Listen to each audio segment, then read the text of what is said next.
Hi, guys. Thanks for tuning in to another episode of the Black Millennial Wife. I'm Jet, and I have a special guest with me today, Desiree. How are you doing?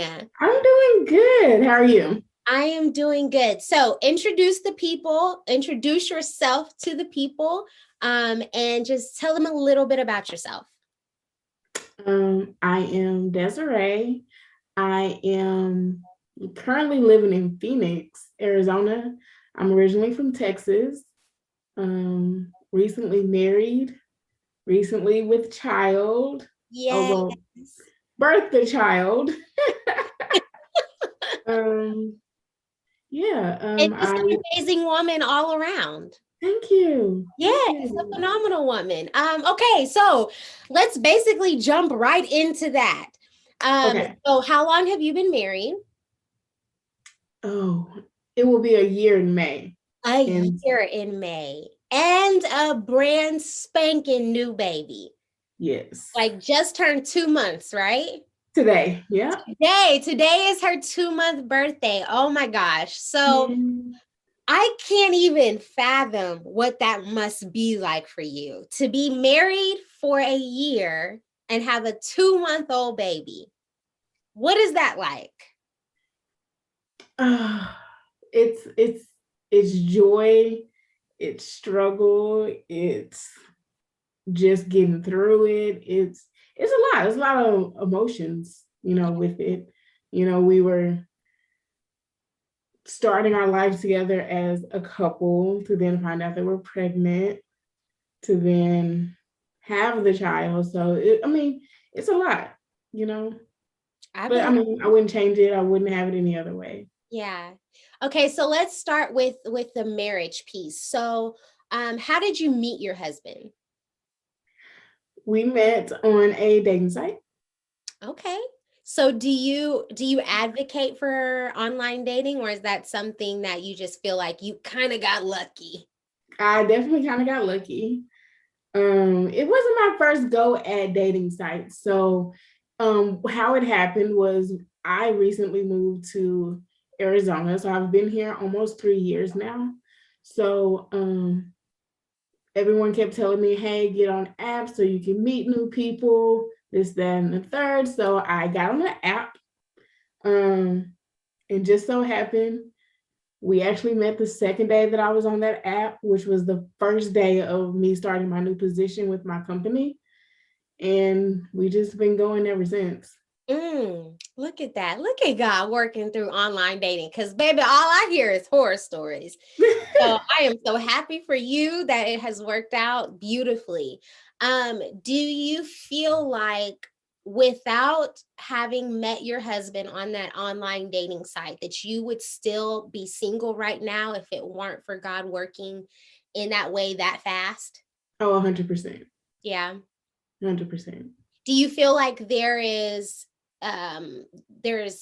a struggle, a difficulty that exists right now in single women being able to find, or not necessarily find, but to even encounter the opposite sex and build relationships? Do you feel like there's a difficulty in that space? Oh, 100%. With the pandemic that we're going through right now, even going through the online dating, like you don't know who you want to meet up with. Um, you don't know if they have COVID, if they've been tested. Like if you do meet up, are you going to stand 6 feet apart? So offices being closed, people are not going out as much, and not that many opportunities to just bump into someone, because if you go out, more than likely you're going out with a friend to have dinner, like a girlfriend to have dinner, and you're not, you know, in somebody else's face, Yeah, you're to even get making seen or anything like that. So I definitely think like there are fewer opportunities now to like run into somebody, to, meet people organically. So, I definitely think it's a struggle. Yeah, for sure. Um, what would you say, getting back onto your relationship and marriage, what would you say is your rose and your thorn in being married? My rose would be like just the growth for me being a baby to like a grown woman to like now a married woman. Like prior to getting married, I was still the baby of my family, like just babied all the way around, to have to put on my big girl panties when I moved to Arizona, to like becoming a fiance, becoming a wife, and now becoming a mother. So definitely growth. It's been beautiful to see my growth. Yeah. A thorn would be abandonment issues, because um my husband wants to like try new opportunities, and that will take him away from me and now like our family. So just the struggling with being here alone in Arizona with no family, and allowing him to still like thrive and do what he wants to do and needs to do for his life, you know? Yeah. So, in his career. So that's been a thorn. Yeah. Do you Yeah. feel like it's a difficult balance to be able to support him in what he wants to do, but yet also explaining like, I need you here, like you are all I got in support? Is that a tough balance to be able to handle? Yeah, 100%. Like I support him in any and everything that he wants to do. And it's difficult to find out that then those things would now take you away from me. Mm-hmm. So a little bit about my husband, he's a part of the military. Well, I did not think that he would be deployed. And now that we've been married, he's coming up on his second deployment already. So the first one was 2 months into our marriage, he was deployed. And this next one coming up in July, he'll be gone for 6 months. So to get married, to now feel like I got married to be alone is kind of hard, but I support him 100% being a part of the military. Yeah. So, yeah. And maybe let's consider changing the narrative, instead of saying like, I got married to be alone, because while he's not with you physically, you're not alone. Yes, he's not there with you physically during that time, but you have to remember in your mind that you are not alone. That's hard. I get it. I get it, because his body's not there. His presence, his person is not there. And I think, and please tell me if I'm wrong, because I've never had my husband deploy on me. But I think with a situation like that, um, we have you would have to be very careful at how you um, process the situation, right? Like you have to be very careful of how you process that deployment or him leaving, because like you said, abandonment issues are real. And we don't necessarily have to go into that part of it, but that's a real thing that you struggle with. And so you have to be very careful with how you process it, because that can easily be flipped into something negative, when in actuality he's not doing it for negative reasons. I mean, am I right or am I right? I'm just asking. I mean, you're right. Definitely right. And I do need to like switch that narrative in my head a lot of the times. It just really sucks, to get hit with deployments back to back No, and missing his child's first birthday. So, oh, we don't even have to go there. We don't even have to go there. No, I get it. Cause listen, if Trey wants to go to Oklahoma with his daddy for a weekend, I'd be pissed off. So I couldn't imagine being in your yeah. shoes. So what has it been like being married, and now having your sweet baby girl and your husband deploying and not having your family?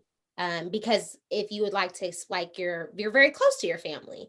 So how have you processed that and learned to deal with that? I think the Or have you pandemic. processed it and learned to deal with it? I'm just going to phrase No, it like that. I have not processed and learned how to deal with it. I'm just going with the flow. However, I do think the pandemic has hurt it and helped it in certain situations. Like, I would have always had to like be at home and not really see people because of the pandemic. So the being by myself aspect, I was kind of used to it when he left. But at the same time, it was like, if you were here, I would at least have human contact with someone. So it got to a point where like I was having conversation with the people at the grocery store for the grocery pickup, like, oh hi, how was your day? Like just to have like human interaction, My family did come down when he was gone on the first deployment. That's how I dealt with that. I had my brother come for a few months and then my dad came for a few months. So we're planning on doing the same thing for this next deployment. Gotcha. So My question would be to you, what can you do better? So I think as wives, the growth comes from us being introspective. And I am 100% certain that you're not the only wife, the only new mom, with no family support, who has a spouse who might be traveling for work or deployed or whatever the case may be. So what is something that you could do better in your current situation to help with this process? Because obviously it's not going to just disappear. So you have to figure out a way to do it better. So what could you do that could help you in this process? Or have you even thought about it? what I thought about to help the process was moving back to Texas. Okay. Moving back to my support system. Mm. Was what I was hoping to be the better solution. However, that's not what we decided to do as a family. So currently, how I'm just planning on dealing with it is just trying to continue to encourage him, like to follow his dreams and do what it is that he wants to do. Like his family will be here when he gets back. And just trying to reassure myself that I can do it on my own. So you can do it while he's not there. Let's not say we're doing it on our own, because that's a negative connotation. Okay. We're doing it while he's working and then he'll be back. It's that perspective. Like your mind is so powerful. Like saying I'm gonna do it on my own comes off real like, I'm by myself.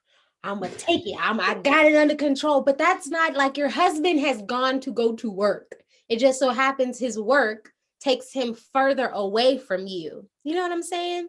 Makes sense. So I think that you really got to work on the way that you are putting those words into your brain, because it makes you view it so differently. And again, it's difficult, but I think that that's something that could be very helpful. You know what I mean? It seems very minute, but we know how powerful words are. 100%. Yeah. Absolutely. Now, being a new mommy, tell us what that's been like. How have you been taking care of yourself? Have you been taking care of yourself? How has it been taking care of a new baby and all of that stuff? It's been a learning curve.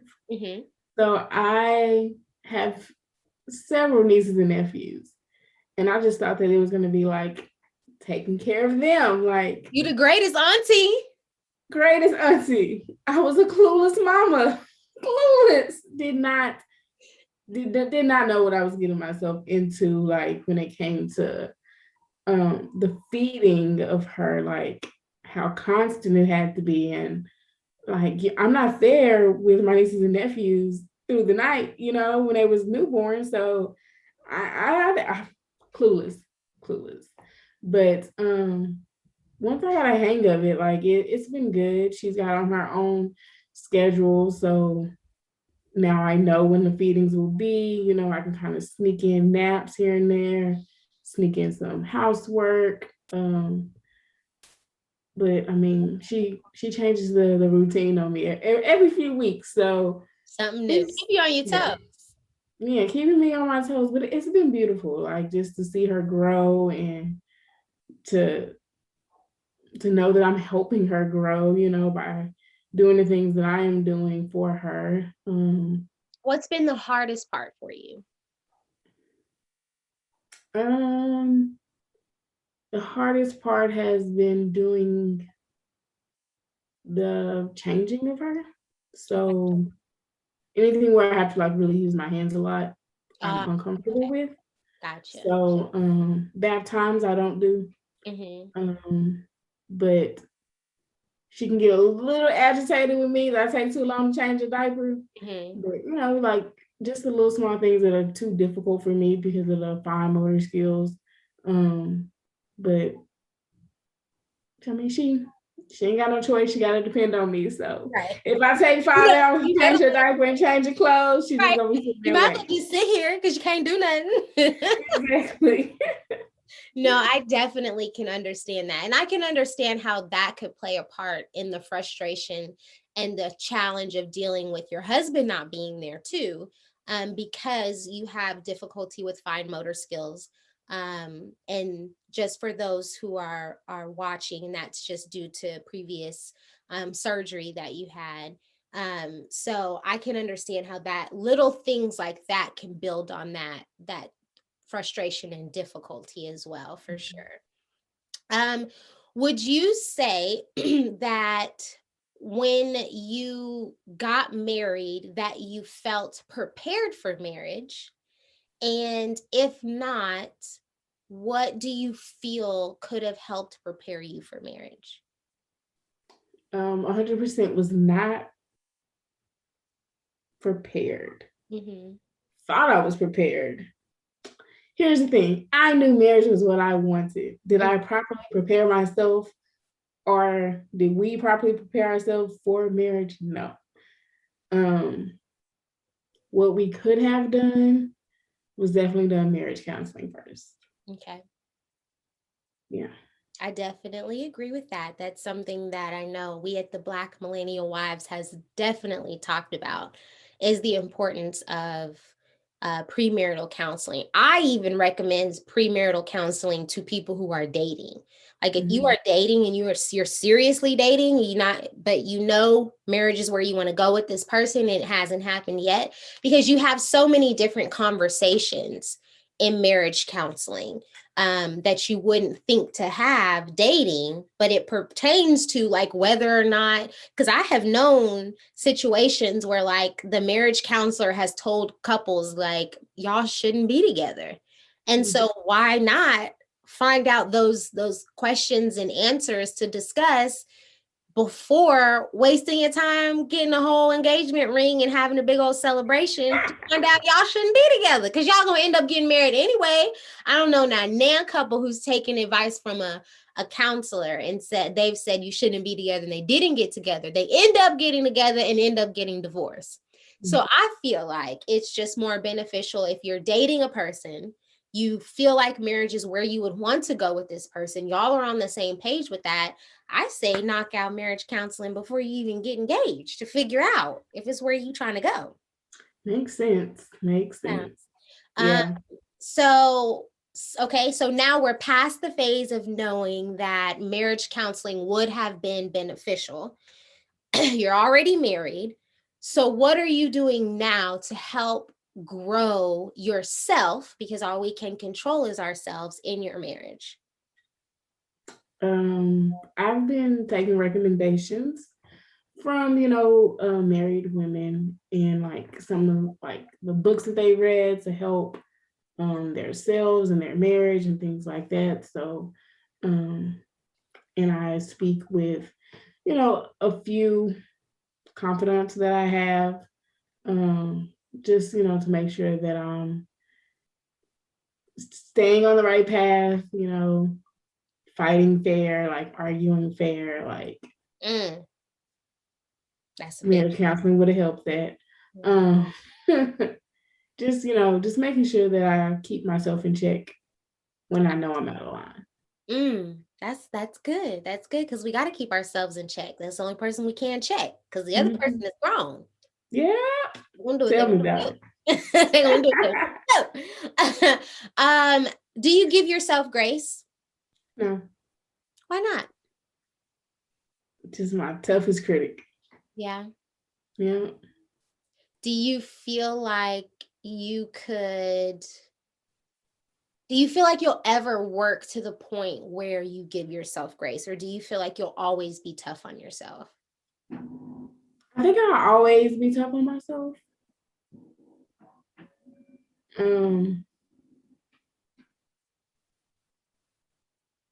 I think I just came from a place where I knew I didn't want to end up. So in order to continue to encourage myself and to continue to strive to get to a different place or a higher place, like just won't let myself I don't know, make it, I guess. Right. Yeah, I can't even let myself make it, like, really. So do you feel, because I mean, we don't know the future, do you feel like you'll raise your daughter in that same aspect?